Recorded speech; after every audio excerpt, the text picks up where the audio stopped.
theoretically I should have been really happy, but I brought the emotional baggage of fear and a belief that I didn't have much control over my life. And I brought that right there into the depths of the Thai jungle.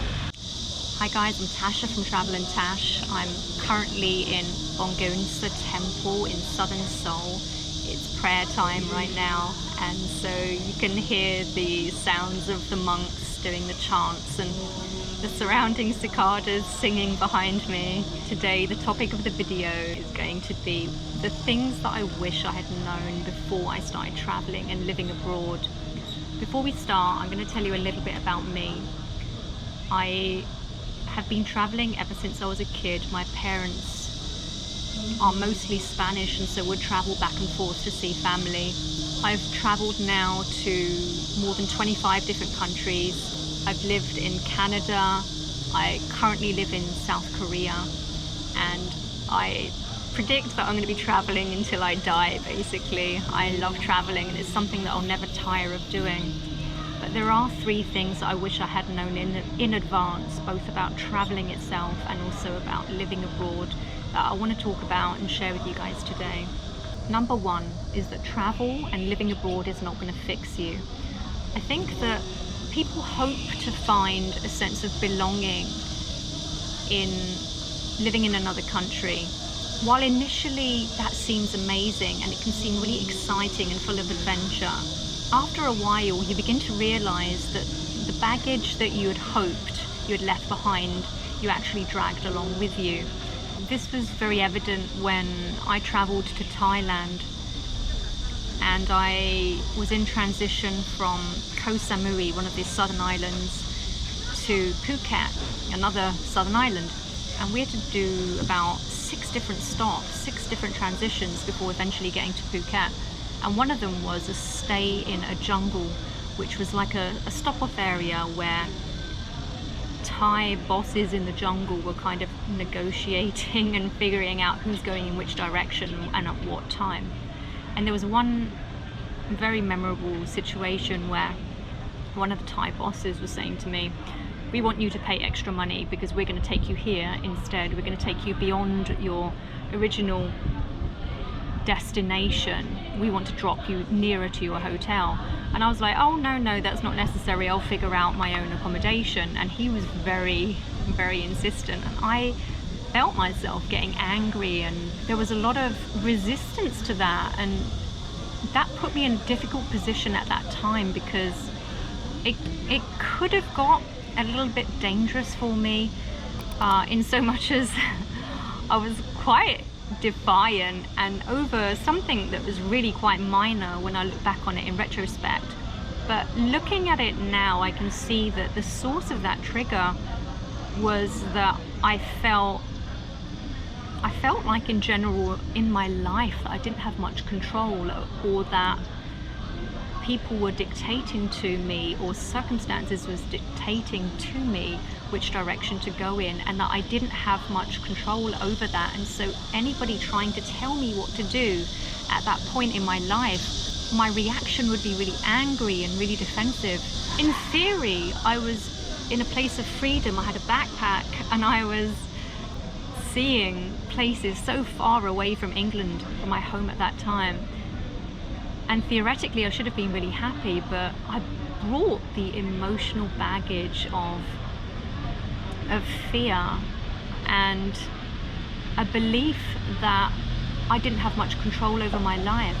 I brought that right there into the depths of the Thai jungle as that particular belief got triggered.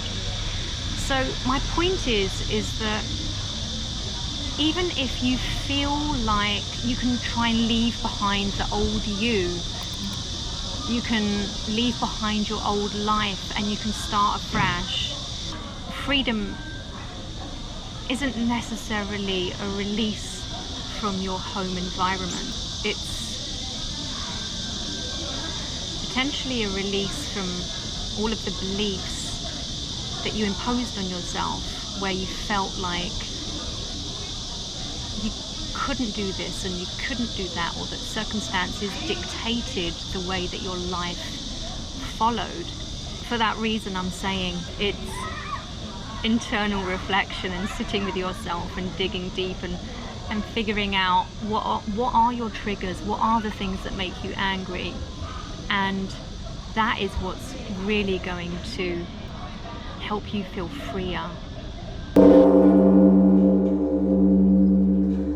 The second thing that I wish that I'd known in advance was that, as exciting as it is to date outside of your culture, there are also a lot of challenges, and these include displays of affection in public, language barriers, and discovering they've got different values from your own, which are all often tied into religion and culture. Sometimes what starts out as dating somebody ends up getting a lot more serious than you expected. You develop emotional bonds, get intimate, and then all of these things lead to potentially a long-term relationship. But it's important to bear in mind that differences in language, for example, if neither one of you speak the same first language, or one of you is not fluent in the other person's language, or communication itself is just, it's such a challenge even when you both speak the same first language. I'm not saying that it's impossible, I don't want to generalize here, but what I'm saying is that it is going to be challenging. Another thing is differences in values. For example, I was dating a Pakistani boyfriend, and he revealed to me on one very memorable occasion that I would never be as important to him as his own family, as his mother and father. Now, at the time, that was so difficult for me to hear him say, and he was saying it truthfully, and I didn't know what to reply, because for me, I felt as though that was a form of rejection. That was the way that I received that information. Now, you know, I had my own insecurities that were behind my reception of that, but at the same time, that was also a cultural difference. I'm not saying that all Pakistanis have the same perspective in terms of how they view marriage versus the relationship that you maintain with your parents, but in the culture from where I come from, which is basically a British Spanish family, the way that people couple, or that when people get married or get into a long-term relationship, is that the most important relationship that you nurture ends up becoming the intimate relationship you have with your partner and the children that you have together. That family unit has the strongest ties, the strongest bonds, and you're no longer in that same extremely close, tight-knit relationship with parents who potentially live in another place by now, and that you've moved on, you've started your own life. And so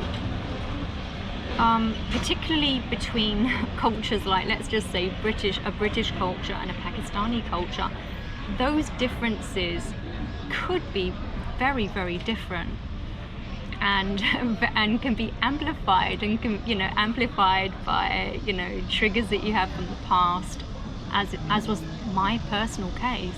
I didn't find the same challenges when I had a relationship with a Canadian partner.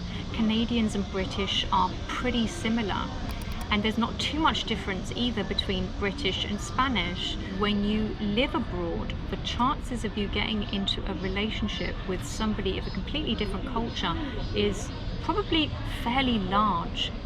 I know a lot of people around me that are in relationships with Korean people that are originally from Western countries, so it's not unheard of for that to happen here, but it is definitely very challenging, and you hear of a lot of breakups.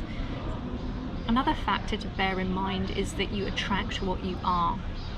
So if I felt like I am not good enough, or I didn't deserve a really good partner, that's precisely the kind of partner that I'm going to attract, is a subpar person who's not going to treat me as well as I deserve to be treated.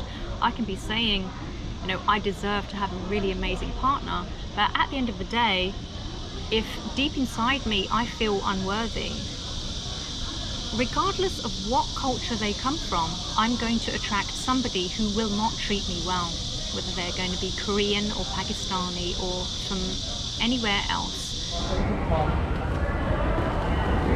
The third thing that I wish I'd known in advance was to be clear on your goals before you go somewhere. You know, for the first 6 months, particularly for those people that are living abroad, is, you know, you're getting used to a new culture, you're getting used to your new job role. But after those first 6 months, just really start honing in on what your goals are. Like, for example, are you working toward saving $50,000? If you've come as an English teacher, do you want to become a head teacher? Do you want to learn how to run a school? There are different avenues of work where you can begin to explore and feel out and expand in terms of a career. All of these possibilities are there if you think about them and if you begin to cultivate and nurture them. Other things too, like, you know, do you want to just see as much as possible? Because I confess that even though I've been here more than 5 years, is that I haven't actually seen as much as I could. I know other people that are seeing more of Korea than I am. I'm a YouTuber, a travel YouTuber at that, and I still actually haven't seen, you know, as much of it as I'd like to. I confess that initially my plan had been to not only really travel Korea, but to travel and branch out beyond Korea, to be able to showcase more of Malaysia, visit more of the Philippines, take my video camera to India, and for now all of those things are on hold, you know, for obvious reasons. If your priority is to see a lot of that country, if that's your goal, then you know what your goal is.